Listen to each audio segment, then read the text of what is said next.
Hey, how's it going? I'm here to talk to you guys about the books that I read in July. And I'm kind of excited about it because they were all great books. I didn't get through all of the books that I wanted to read this month, but I did read most of them, kind of. I can't remember how many books I had picked out, but I did make a pretty good dent in it. And plus I read an extra book that wasn't on the list. So the first book that I read was Heartstopper, Volume 3 by Alice Oseman, and I gave this 4 stars. It was very cute. It was made me very smiley.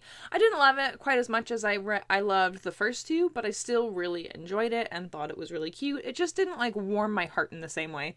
But it was still great and adorable. And this is just mostly follows Nick and Charlie and their classmates when they go on a school trip to France, which is pretty exciting. And then obviously there's a lot of stuff revolving around their relationship and their friendships and stuff like that, but it was really good. The next 2 books that I read were Gemina and Obsidio by Amy Kaufman and Jay Kristoff. Now, I have already read this entire trilogy previously. I read them physically, but I listened to the audiobook of the first one, Illuminae, sometime last year, and loved it so much. I had originally rated the first book 4 stars when I read it physically, and I gave the audiobook 5 stars because it was just, oh my god, it was incredible. So I immediately got the next 2 books on Audible so that I would have them forever, and just never got around to listening to them. I'm not the best at listening to audiobooks. A lot of people say to listen to audiobooks if you need help reading faster. I do not listen to audiobooks quickly at all. It takes me forever to get through an audiobook. And I managed to get through both of these this month because I had 2 solo road trips that I took. And so I listened to them while I was driving. And then I also listened to them while I was packing and doing dishes and cleaning and everything like that. Otherwise, I wouldn't have been able to listen to both of these in 1 month. Absolutely not. Quick description. If you don't know what the series is about, it takes place in space. And it is told through multimedia things. Instead of narrative, it's text messages and emails and radio announcements and journal entries and surveillance footage transcripts, and that the surveillance footage transcripts are written the way regular books would be written. So it's just pretend the person who's been hired to write these transcripts is a really good writer. And this is what they look like. So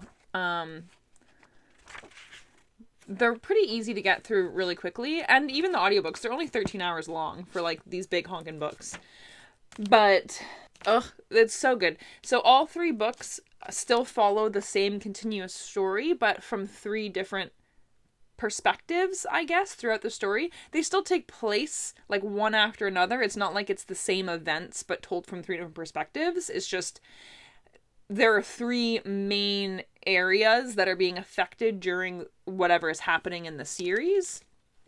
And so you get to hear from each perspective as they're being affected, because they are affected in a specific order or whatever. So they all follow different characters, but characters from the first book are in the second book, and characters from the first and second book are in the third book. They're just not the main characters in the other books, if that makes any sense. And okay, these audiobooks are the most incredible. I don't listen to a lot of audiobooks, but I don't think there are any audiobooks out there that are like these. Every single character has their own voice actor. They're all good actors. None of it sounds cheesy, especially Aiden. Aiden is the AI in it, who I love so much and love even more now that there's a voice to go with it. They're so good. There's music, there's sound effects.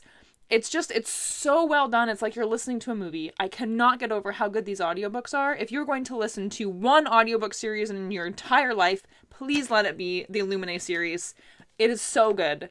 It's so good. I cannot. The second book was my favorite out of the trilogy when I read them the first time. I'm going to say it was my favorite again out of the 3. I still liked them the best, but I gave them all 5 stars. The audiobooks were absolutely incredible. And it's funny because Obsidio, I gave 4 stars when I read it the first time. And as I was listening to the audiobook, I thought I was going to give it 4 stars again, but then it was over. And it was so fucking satisfying. Like, just the very end just made me so, like, filled with emotions. I was so, like, I can't form words, apparently. I still have the same issues with it, without spoiling anything, is that the main thing that bothered me was that a lot of the surveillance footage transcripts have character backstory, which does not make any sense. Like, about characters who are very minor in the story that the people who watching the surveillance footage would not know. And it's really annoying, and that doesn't happen in the first two, only in this one. And that bugged me a lot. It was a huge inconsistency that did not match with the other two books and also did not make sense at all. There's no way the person watching the footage would know about the person that they're watching on the security footage would know about them. There's no... So that was a big issue that I had with it both times. And then my other issue was something that I can't really talk about, but it's like finding out. I can't say anything without spoiling it, but something was explained that made it seem kind of like, well, that doesn't really make that much sense. And then it was explained away with a very short exchange of words that was like, well, that was too easy and also lame. I feel like you should have just said, I can't tell you. But but other than those things, it was so good. It was so good. I enjoyed listening to these so much. My recommendation to you is to get the Illuminae Files audiobooks. You can get it from your library if you really want. I'm very glad that I got them from Audible because now they're mine forever and I can listen to them again in the future, which I'm very happy about because I know I will. Like, I swear it was like listening to a movie. It was so good. Okay, enough gushing about that. Let's move on. The next book that I read was Come Tumbling Down by Seanan McGuire, which was book 5. Goodbye. Which is book 5 in the Wayward Children series. I loved this. It was so good. The first little chunk, I liked it. It was good.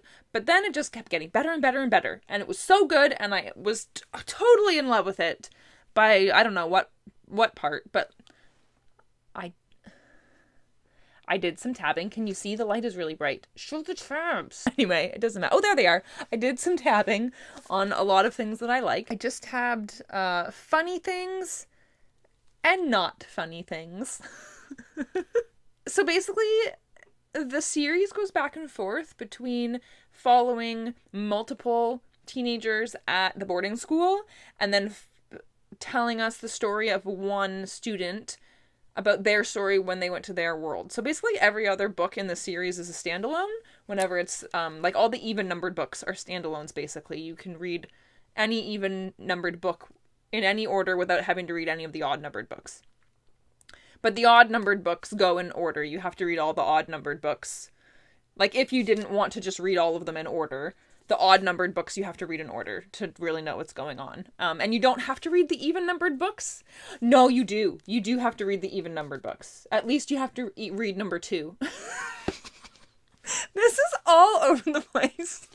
It doesn't matter. This is one of the odd-numbered books, because like I said, it's book 5.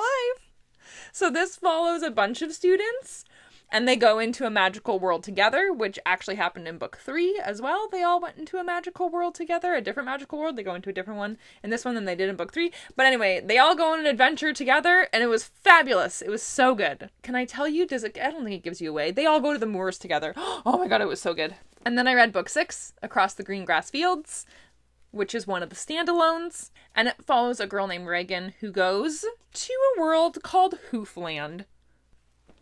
I know. Anyway, she ends up being raised by centaurs.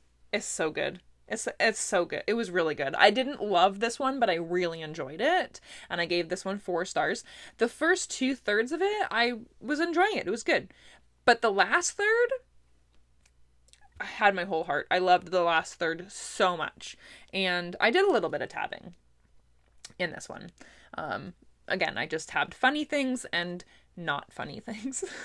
So those are all the books that I read in July. Let me know what books you read if you want. You don't have to. It's not a requirement. But if you would like to, I want to know. And I'll see you soon with another video. Bye.